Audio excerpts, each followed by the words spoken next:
I'm Hannah, 32, and I thought I'd finally earned my place at the family table.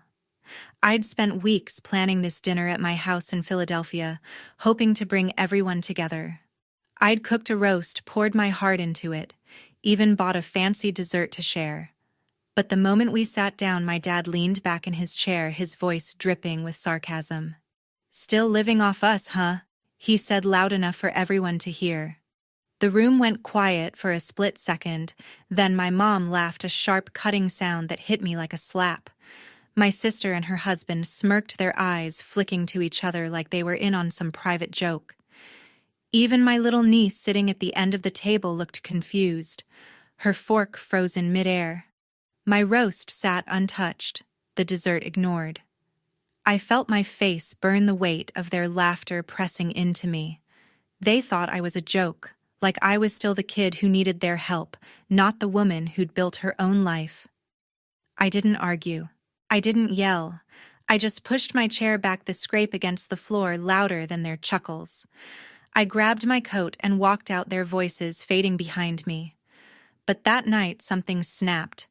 I wasn't going to let that slide. What could I do to make them see I wasn't the one leaning on them? Before we go on, let me know what time it is and what city you're watching from. I read every comment, and it truly means a lot to see how far my story reaches. Don't blink. You won't believe what happened next. I've always prided myself on standing on my own 2 feet. I'm a graphic designer in Philadelphia running my own freelance business. It's not glamorous, but it pays the bills, good ones too. I've got a condo in Center City, a sleek 2-bedroom I bought 3 years ago with my own savings. It's worth a lot, and renting it out at market price could easily pull in $2,800 a month. But I don't rent it to strangers. I let my family stay there. My dad, my mom, my sister, her husband, and their 6-year-old daughter for just $600 a month. I thought I was doing them a favor, keeping the family close, helping them out. Turns out that was my first mistake. My family's always had a way of making me feel like I'm less than them. Growing up, my sister was the golden child. She could do no wrong, straight A's cheerleader, the one who got all the attention at every family gathering. I was the quiet one, sketching in my room, never quite measuring up in their eyes. Even now, with my business thriving and a condo in my name, they act like I'm still the kid who needs their guidance. My sister Nicole works part-time at a boutique, barely scraping by. Her husband Brandon drives for a delivery service, always complaining about his hours. They live in my condo with my parents, who retired early and don't have much saved. I figured letting them stay for $600 a month was my way of giving back, especially for my niece Chloe, who I'd do anything for. That condo's prime real estate, but I never pushed them to pay more, even when my accountant warned me I was losing money. Last month, I went all out for a family gift.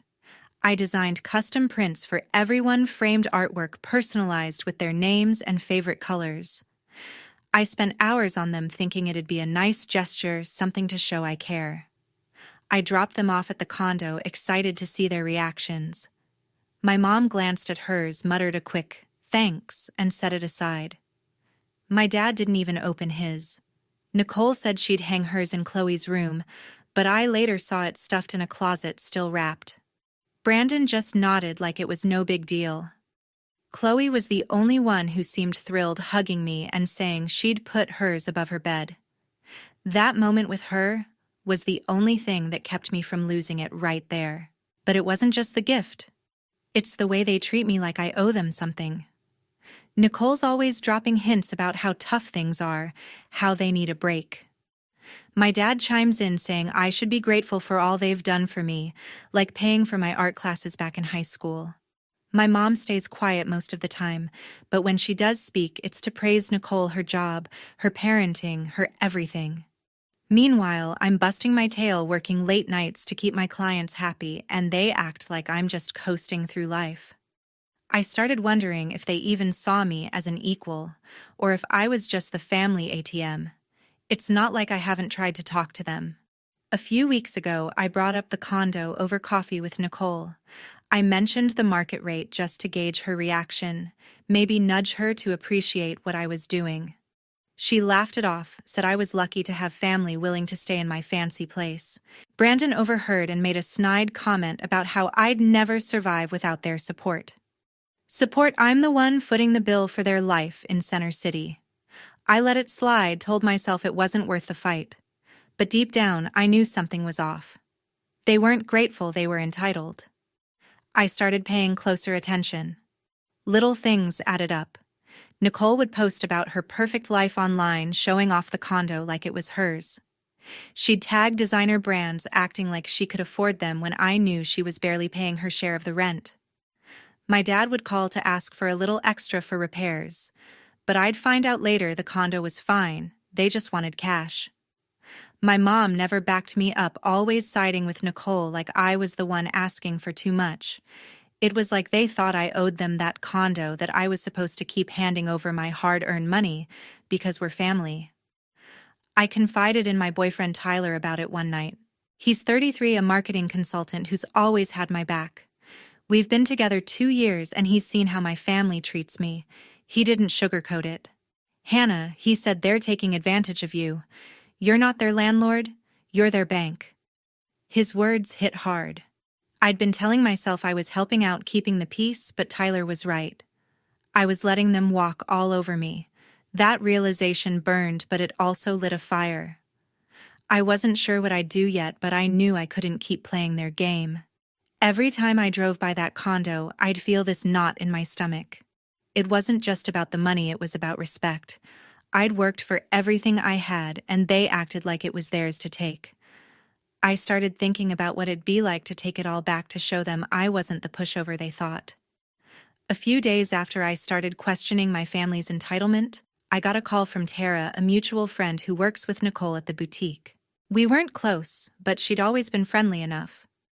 "Hannah, you need to hear this," she said, her voice tense. She'd accidentally seen a group chat on Nicole's phone when they were closing up the shop. Nicole had sent a message to a few friends bragging about how she was playing me.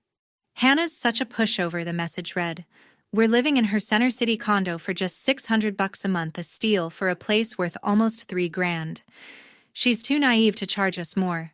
We've got this in the bag." Tara forwarded me a screenshot and I felt my stomach drop.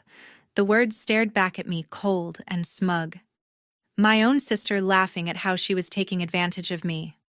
Tara apologized, saying she didn't mean to stir drama, but she thought I deserved to know. I thanked her, my voice steady, but inside, I was reeling. Naive, a pushover. I'd been giving them a deal that saved them thousands every year, thinking I was helping family. Nicole's message wasn't just a betrayal, it was a slap in the face. She didn't see me as her sister. She saw me as a mark. I sat on my couch staring at the screenshot, my anger building with every reread. My dad's lectures about gratitude, my mom's silence, Brandon's snide comments, they all clicked into place. They weren't struggling family members, they were users, and I'd been blind to it. I pulled up my condo's financials that night. Market rent in Center City was $2,800 a month, over 4 times what they were paying. I'd been covering taxes, maintenance, even some utilities, all because I thought it was the right thing to do. But Nicole's words, "We've got this in the bag," changed everything. I wasn't their safety net, I was their cash cow. I decided right then, no more. They'd pay what the condo was worth, or they'd find somewhere else. I wasn't going to let them play me anymore. The next evening, I called them to the condo for a meeting. Nicole, Brandon. My dad and my mom sat on the couch looking annoyed, like I was wasting their time. Chloe was at a friend's house, which was probably for the best. I didn't beat around the bush. "The rent's going up," I said, my voice firm. "Starting next month, it's $2,800. That's what the market demands. Pay it or you're out in 30 days. Nicole's eyes widened, her mouth opening like she couldn't believe it. Brandon leaned forward, his voice sharp. "You're serious? We're family, Hannah." My dad's face turned red, his jaw tight. "This is how you repay us, after all we've done." My mom just looked down, her hands folded, not saying a word. I didn't back down. I've been carrying you for years, I said. I'm done subsidizing your life. Nicole's voice went high, almost panicked. We can't pay that. You know we can't. I crossed my arms. Then you'll need to find a new place. I'm not your charity anymore. Brandon muttered something, his eyes narrowing, but I didn't catch it. My dad stood up, pointing at me. You're ungrateful, you know that. We gave you everything. I met his gaze, my pulse racing but my resolve solid. You gave me lessons in hard work. Now I'm using them. The texts started flooding in that night. Nicole sent a novel-length message accusing me of tearing the family apart and choosing money over love. Brandon called me selfish, saying I'd pay for this. My mom sent one line, think about your niece. That one hit hard, but I saw it for what it was, a guilt trip. Chloe wasn't the issue. Her parents were. I didn't reply. I was done justifying myself. But 2 days later, my dad called, his voice low and furious. Why was the rent cut off? He barked like he thought I'd cave. I took a deep breath, my tone ice cold. I'm done living off you, I said, throwing his words from that dinner back at him. Pay the new rate or start packing. He didn't see that coming. There was a long silence. Then he exploded. You can't do this. We're your family. You owe us. I let him yell, his words bouncing off me. I'd heard it all before, how I owed them for my childhood, my art classes, my existence. But this time, it didn't shake me. I'd seen the truth in that screenshot, and it cut deeper than their guilt trips. 30 days, I said calmly. Pay or leave. I hung up my hand, steady now. They thought they could keep manipulating me, but they were wrong. I saved Tara's screenshot and emailed it to myself along with the lease agreement. If they wanted a fight, I'd be ready. Nicole's message had lit a fire I couldn't put out. I wasn't just angry, I was done. They'd taken my generosity, my trust, and twisted it into something ugly. I knew they'd push back, maybe even harder than before, but I wasn't the pushover they thought. I spent the next morning reviewing my financials again, making sure every detail was in place. If they didn't pay, I'd move forward with the eviction process. The line was drawn, and I was holding it firm. The dust hadn't even settled from my showdown with my dad when things took a nastier turn. The next morning, my phone lit up with notifications. Nicole had posted on Instagram a photo of my condo's kitchen, my kitchen, with a caption that hit like a gut punch. My sisters turned into a greedy landlord, she wrote, raising our rent to $2,800 just to squeeze us dry. So ungrateful. The post was public, gaining traction with likes from her friends and cousins I barely knew. Comments piled up. That's heartless family. Doesn't do that. What a money grubber. I sat on my couch, scrolling through, my chest tightening. Nicole had twisted the story, hiding how I'd let them live in my Center City condo for only $600 a month for years, saving them thousands.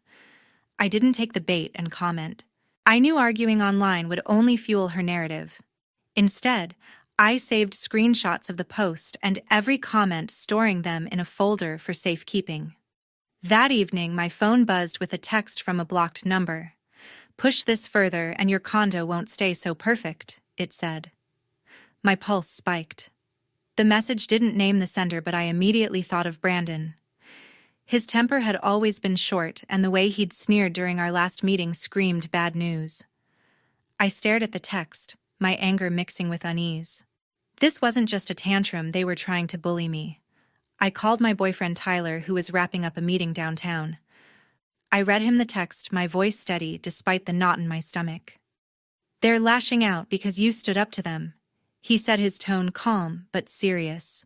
Don't let them rattle you, Hannah. You're doing what's fair. We talked for a while, and he urged me to keep records of everything, the post, the text, even our lease agreement. They're playing dirty, he said. You need to stay one step ahead. Tyler's support was my anchor. He'd seen my family's guilt trips firsthand, how they'd make me feel like I owed them everything.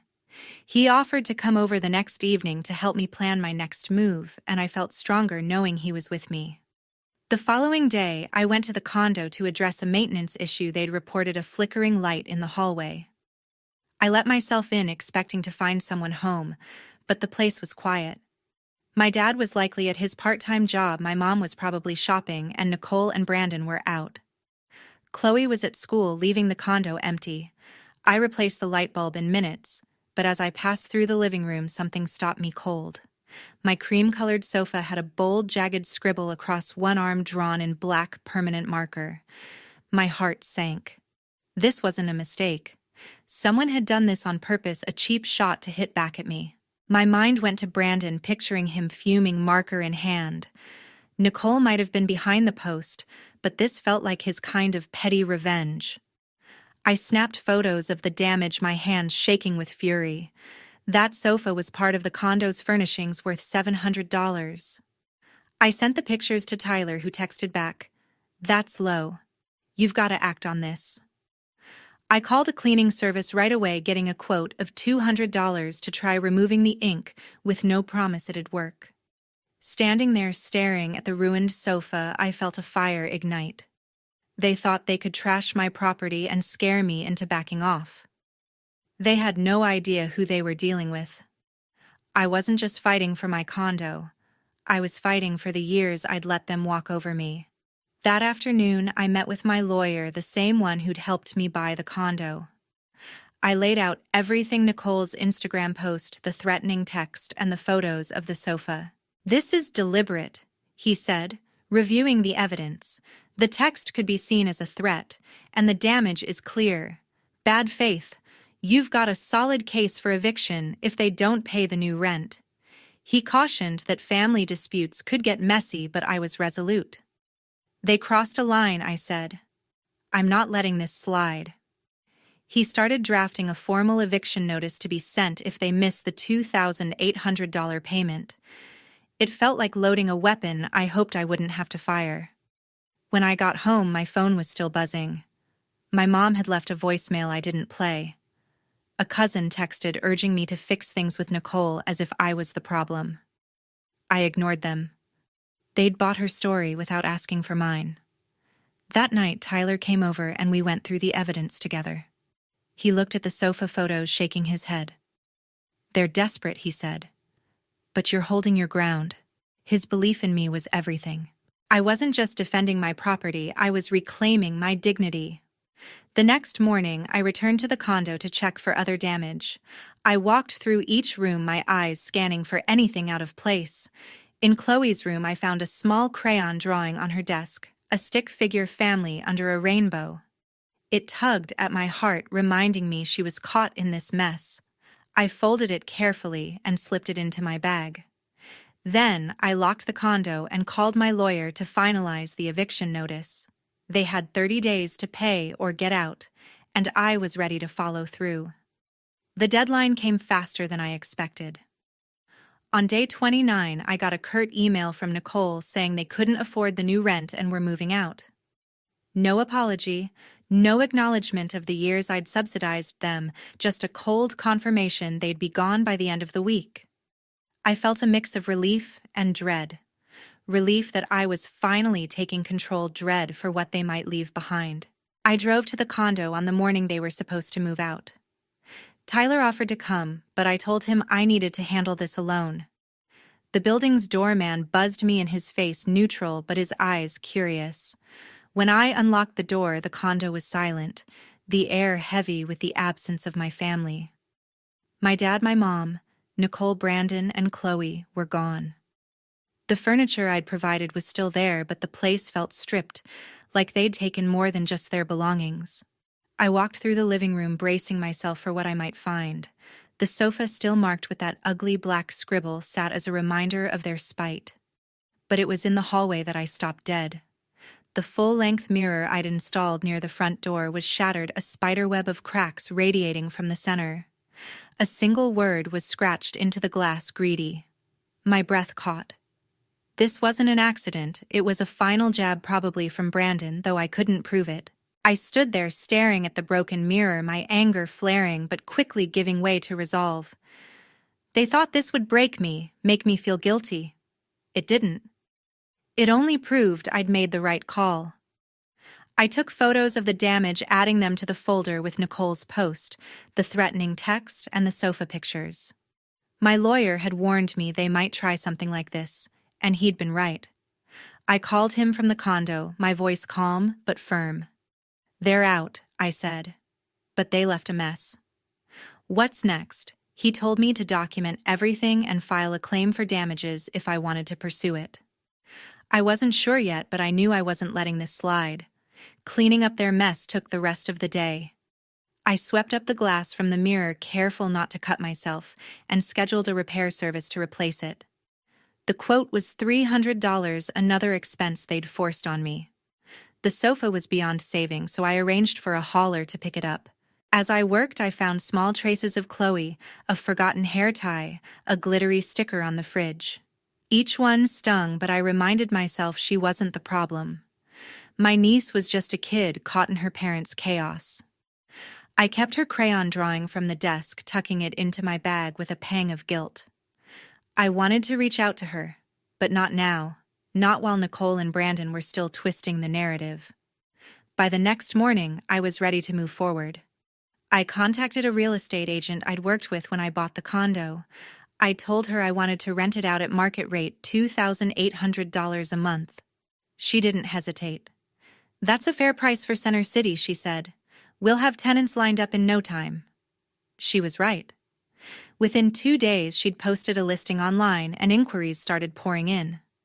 I spent the weekend reviewing applications, determined to find someone who'd respect the place. One couple stood out, a young doctor and her husband, both professionals with solid references. They loved the condo's location and were happy to pay the full rent. I met them for a walkthrough, and their excitement was a stark contrast to my family's entitlement. It felt like a fresh start. The paperwork took a few days, but by the end of the week, I'd signed a lease with the new tenants. They'd move in the following month, paying $2,800 on the first of every month. Standing in my apartment, I looked at the empty condo, now cleaned and prepped for its new occupants. The broken mirror was gone, replaced with a new one that gleamed under the hallway light. The sofa was hauled away, and I'd ordered a replacement, though I'd let the tenants choose their own if they wanted. For the first time in years, the condo felt like it was mine again, not a burden I was carrying for my family. I called Tyler that night to tell him the news. "You did it," he said, his voice warm with pride. "You took back what's yours." We talked about the future, our future, and how this was just one step toward building something new. He'd been my rock through all of this, and I knew he'd be there for what came next. I hung up feeling lighter than I had in months. The weight of my family's expectations was gone, replaced by a quiet confidence. Before I left the condo, I walked through one last time, checking every corner. In the kitchen, I found a small note tucked under a magnet on the fridge. It was in Chloe's handwriting, wobbly but clear. "I'm sorry, Aunt Hannah." My throat tightened. I folded the note and put it with her drawing. I didn't know how I'd navigate things with her, but I'd figure it out later.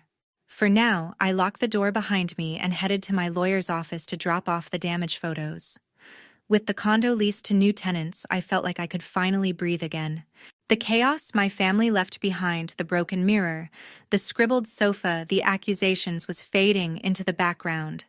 A few weeks later, I heard through a mutual cousin that my dad, my mom, Nicole, and Brandon had moved in with my aunt in a cramped row house on the edge of Philly. The cousin didn't sugarcoat it. They were struggling. My dad's part-time maintenance work barely covered their bills, my mom wasn't working, and Nicole's boutique job wasn't enough to support her, and Brandon, let alone Chloe. They'd gone from my spacious Center City condo to sharing a single bathroom with relatives. Part of me felt a twinge of pity, but it passed quickly. They'd made their choices, and I wasn't responsible for fixing them. One quiet morning, I checked my mailbox and found an envelope with no return address. Inside was a letter in Chloe's wobbly handwriting, decorated with crayon hearts. "Dear Aunt Hannah," it read. "Thank you for letting us live in your house. I miss you. Love, Chloe." A small photo was tucked inside, showing her smiling at a park holding a stuffed bear. My heart ached. Chloe was only 6 too young to understand the mess her parents had created. I sat at my kitchen table rereading her words and felt a lump in my throat. I wanted to write back to tell her I missed her too, but I knew contacting her now would pull me back into their drama. Instead, I placed the letter and photo next to her crayon drawing from the condo, promising myself I'd find a way to stay in her life without letting Nicole or Brandon drag me down. The next few months were a whirlwind. Tyler and I threw ourselves into planning our wedding set for a crisp fall day at a small venue in Fairmount Park. We kept it simple, no lavish ballroom, just close friends and a few colleagues who'd become like family.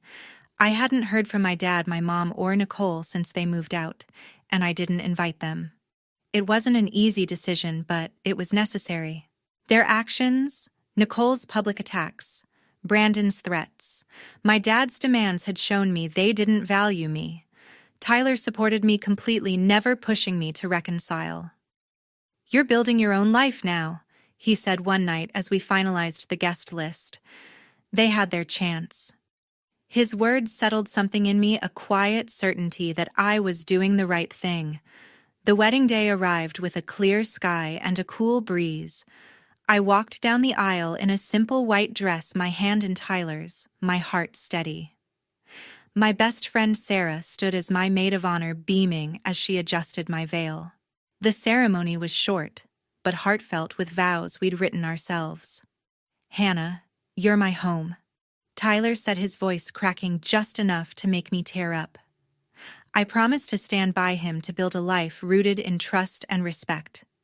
As we exchanged rings, I felt a weight lift, not just from the past year, but from years of carrying my family's expectations. The reception was a blur of laughter, music, and dancing under string lights. Sarah gave a toast, joking about my knack for sketching through stress, and our friends cheered. For the first time in a long time, I felt surrounded by people who saw me for me. After the wedding, Tyler and I took a weekend honeymoon in the Poconos, just the two of us in a quiet cabin. We talked about everything, our plans, our dreams, the life we wanted.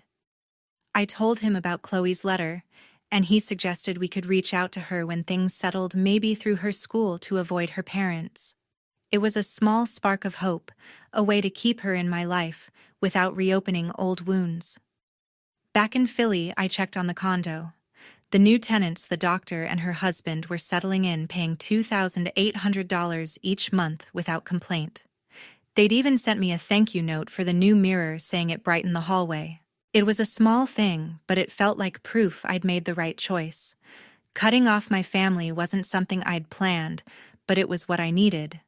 My dad's lectures, my mom's silence, Nicole's entitlement, Brandon's vindictiveness, they'd pushed me to a breaking point. Letting them go wasn't about anger, it was about choosing myself. I'd spent years trying to please them, thinking that's what family did. But family isn't about taking advantage or tearing each other down. It's about respect, about showing up for each other. Tyler, Sarah, even Chloe, in her own way, they were my family, now the ones who valued me. I framed Chloe's letter and hung it in my office, a reminder of what mattered. As I sat at my desk, sketching a new design for a client, I glanced at it and smiled. Life wasn't perfect, but it was mine. I'd drawn a line, and I wasn't crossing it again. That night, Tyler and I cooked dinner together, laughing over a burnt attempt at lasagna. It was messy, imperfect, and exactly what I wanted: a life built with people who lifted me up.